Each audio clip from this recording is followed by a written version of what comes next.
देखिए, जो भी इस तरह की एक्टिविटी करता है तो वो कॉन्फिडेंट ही होता है। अगर वो कॉन्फिडेंट नहीं हो तो आवाम को कैसे बाहर निकालेगा। अगर ये फेल भी होते हैं तो भी ये कॉन्फिडेंट रहेंगे कि जी हमने तो इससे कुछ असर करना है ताकि आवाम बाहर निकले।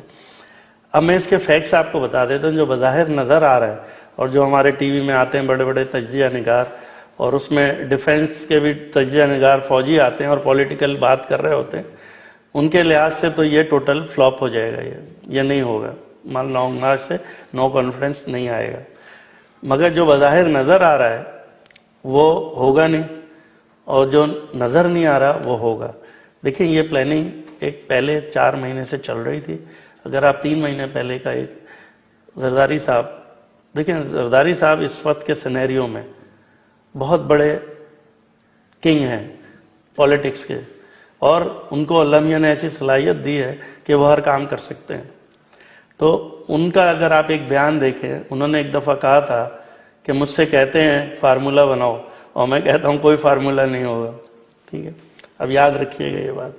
दूसरी बात, आपको याद होगा पिछले महीने हमारे कप्तान ने एक बात बोली अपने स्पीच में कि मैं आज इधर प्राइम मिनिस्टर हाउस में बैठा हूँ ऐवान में, इसलिए मैं खामोश हूँ, चीज़ें देख रहा हूँ।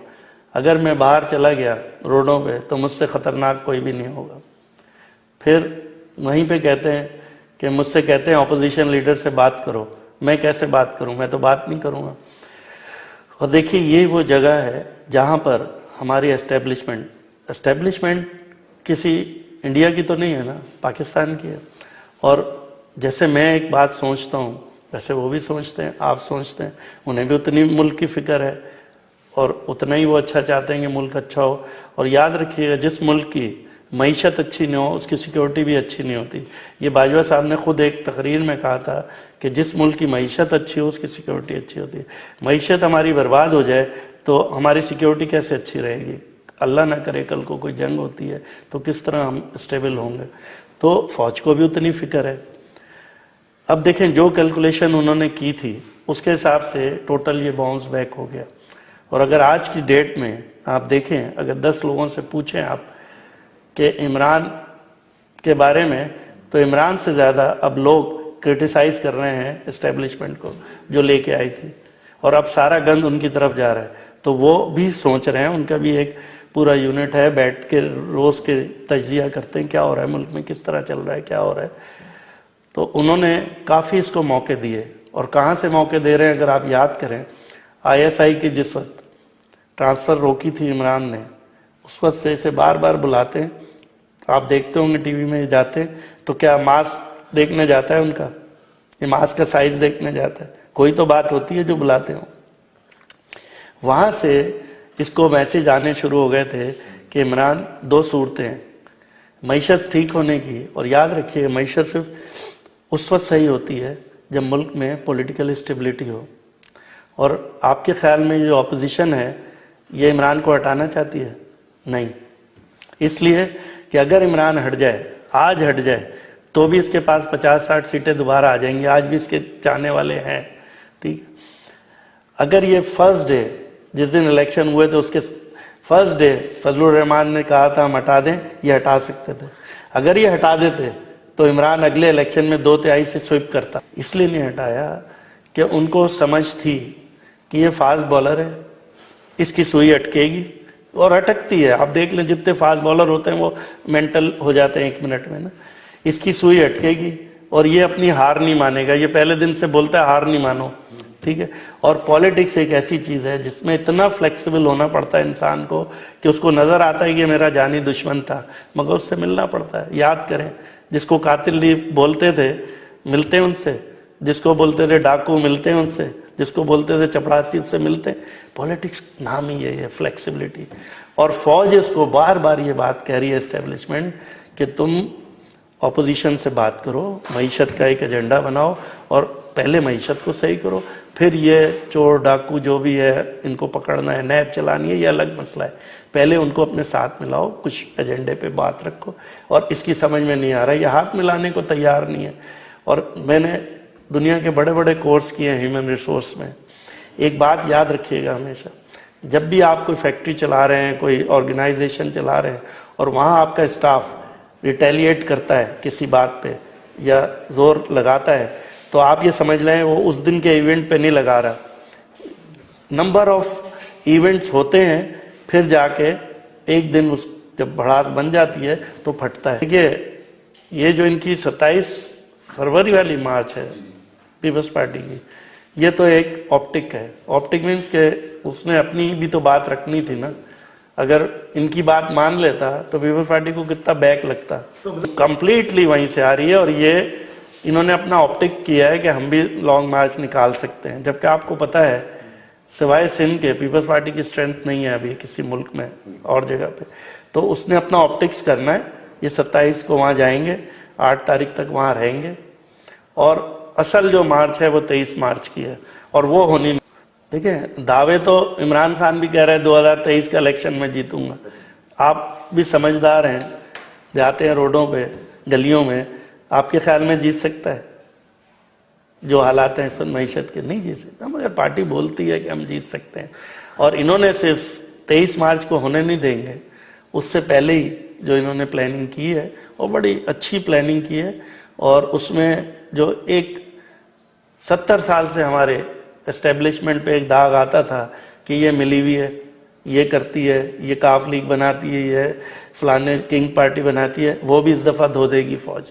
वो ऐसे धोएगी कि अगर नो कॉन्फिडेंस आ जाता है और वो एम्पायर सिटी में जाके काफ लीग को और किंग पार्टियों को इधर मिला देता है, तो इसका मतलब क्या है कि एस्टेब्लिशमेंट ने सारा काम किया, जो कि एस्टेब्लिशमेंट अब नहीं करेगी।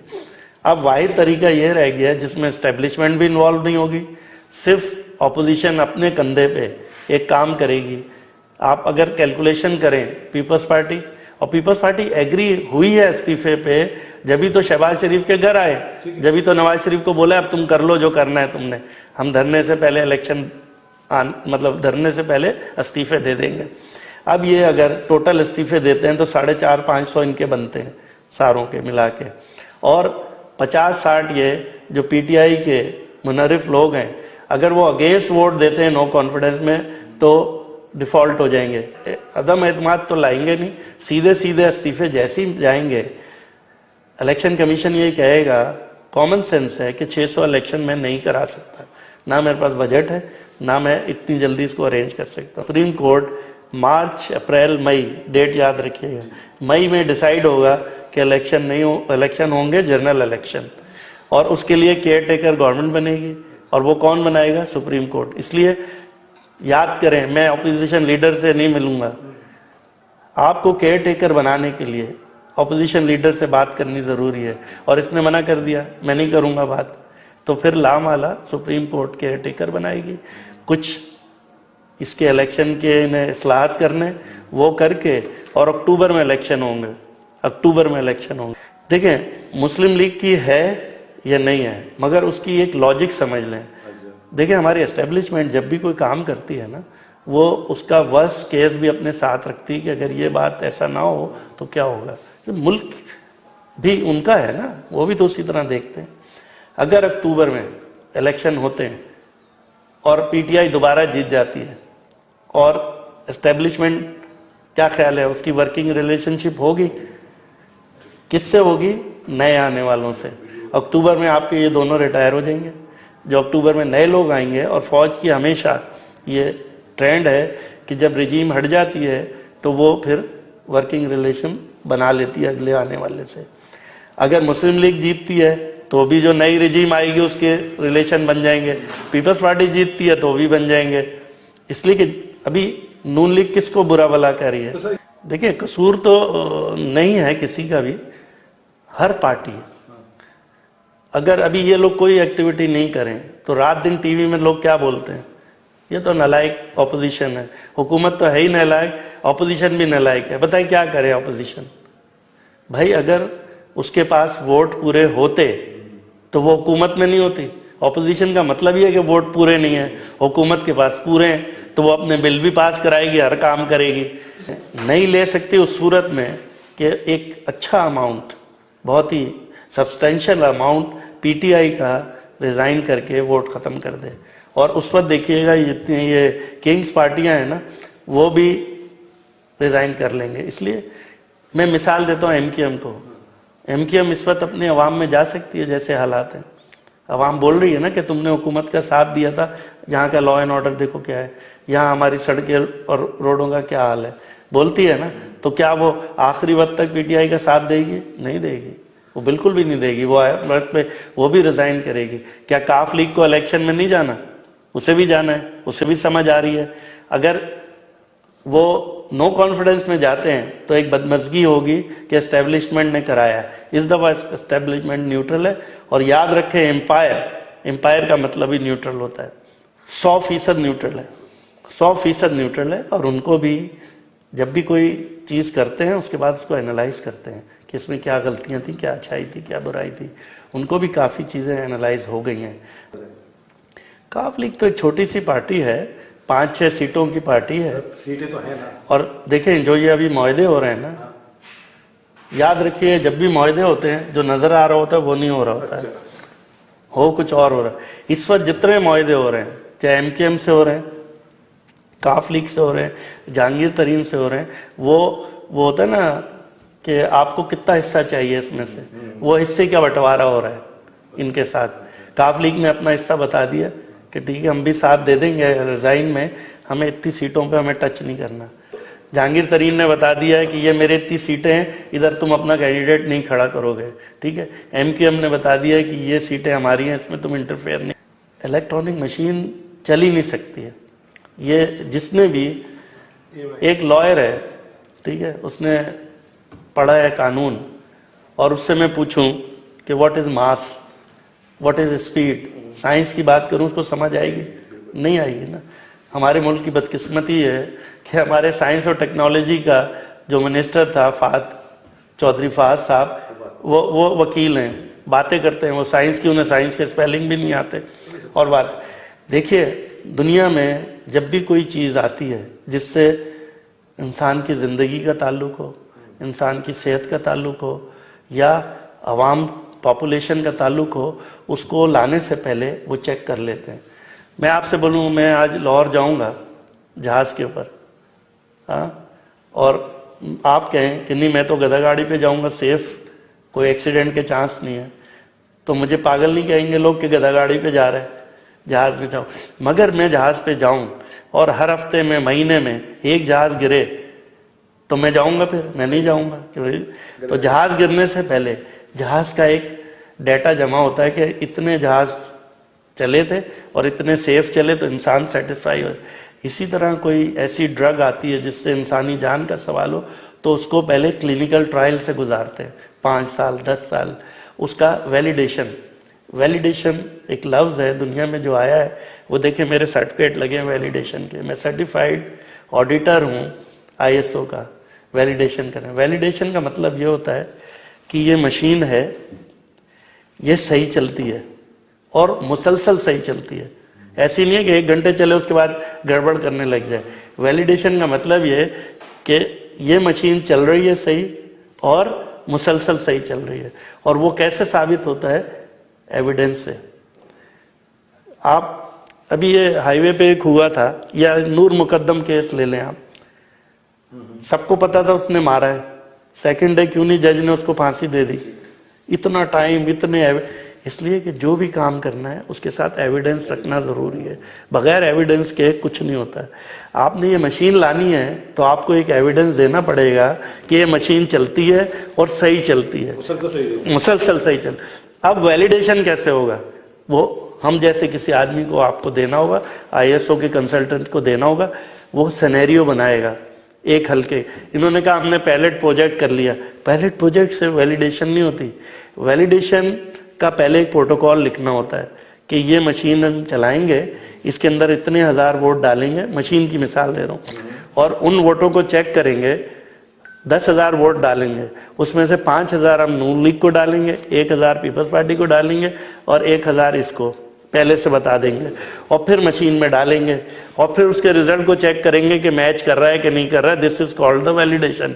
प्री डिटरमाइंड डाटा कंफर्म कराते हैं हम मशीन के थ्रू, इसको बोलते हैं वैलिडेशन। पैलेट प्रोजेक्ट में आपके पास स्टैंडर्ड का है, मैं बोलूँ ये काला है, आप बोले सफ़ेद है, तो कैसे साबित होगा? हमें एक काला स्टैंडर्ड लाना होगा, स्टैंडर्ड इसके साथ रखेंगे, ये इससे मिल रहा है, इसका मतलब ये काला है। तो जब भी हमें वैलिडेशन करनी होगी, हमें एक स्टैंडर्ड बनाना होगा और हर मशीन को करनी होगी, इसलिए कि हर पोलिंग एजेंट का डेटा फ़र्क है। एक जगह मोहम्मद इदरीस खड़े हुए हैं, एक जगह सईद रशीद खड़े हुए हैं, तो डेटा तो फ़र्क है। ये ईवीएम मशीनें उन मुल्कों में फिर चल जाती हैं जहाँ 2 पार्टियाँ होती हैं, जैसे अमेरिका में रिपब्लिक या वो दूसरी पार्टी, या इसको वोट दे दो या इसको दे दो, हर हल्के में यही होता है ना। इधर तो हर हल्के में कैंडिडेट फ़र्क है, हर कैंडिडेट बोलता है कि मुझे 25,000 वोट डलने चाहिए, डले नहीं डले, मगर उसको कॉन्फिडेंस तो होता है ना, तो वो कैसे साबित करेंगे आप? ठीक है, जो कैलकुलेशन वाइज देखा जाए, कैलकुलेशन वाइज देखा जाए कि अगर आज असेंबलियाँ टूट जाती हैं, ख़त्म हो जाती हैं, जो मुझे चांस लग रहा है, जो आजकल इमरान मीटिंगें कर रहा है, मुझे एक डाउट है कि हो सकता है वो इस हफ्ते खुद ही असेंबलियाँ डिसॉल्व कर दे। मुझे लग रहा है कि इस वक्त ऐसे हो रहा है, आज भी वो एक मीटिंग कर रहा है, कल भी कर रहा है और परसों आवाम से बात करेगा। तो मेरा अपना ख्याल है कि शायद ये असेंबलियाँ डिसॉल्व कर दे। कल भी आवाम से बात करने की कोशिश, हाँ कोशिश, इसलिए कि अभी वो जो कैलकुलेशन है वो पूरी हो नहीं पा रही है इनकी, कि हमने किस तरह मुल्क देना है, केयर टेकर कैसे आना है, कब इलेक्शन होने। तो मगर फिर मैं कहूँ, देखें अगर आज असेंबलियाँ टूटती हैं, सबसे ज़्यादा फायदा इमरान खान को होगा। इसलिए होगा कि जिस तरह से उसकी रिपुटेशन ख़राब हो रही है, वो इस जगह आके रुक जाएगी और लोग कहें यार वो मईशत सही तो कर रहा था, उसको हटा दिया है ना, फिर वो शायद सियासी शहीद बन जाएगा, तो फ़ायदा तो उससे ही होगा। जनरल इलेक्शंस हुए हैं इस वक्त, यही वो जगह है जहाँ से मैं कह रहा हूँ कि एम्पायर न्यूट्रल है, 2000% न्यूट्रल है। इसलिए कैंटोनमेंट के इलाके, कैंटोनमेंट में पीटीआई ने, मैंने इलेक्शन कंडक्ट किया था पिछले साल, हमारा एक एमएनए था कराची से, और हमने कितनी सीटें डिफेंस से उठाई थी? 4। इस वक्त 17 हमारे पास एमएनए कराची में, हमने कितनी सीटें उठाई? 2, सिर्फ 2 कैंट की। उसकी डीलिमिटेशन मैंने की अपने ऑफिस में बैठ के, मुझे आरिफ अलवी साहब ने ये प्रोजेक्ट दिया था कि डीलिमिटेशन करो। एक हमारे डिफेंस में 56,000 वोट का हल्का था और एक मैम ये जो है काला पुल पे 7,000 का था, हमने उसको सेट करके 30,000, उसके बावजूद पीटीआई ने कितनी सीटें उठाई? 2। तो आप अंदाज़ा लगा लें आवाम किधर जा रही है। फिर जो गढ़ था इनका केपी, उधर देख लें आप क्या असर हुआ इसका। इसका मतलब ये है कि इस वक्त एस्टेब्लिशमेंट हर चीज़ को पॉलिटिकली देख रही है और बोलिए जैसा चल रहा है उसको चलने दो।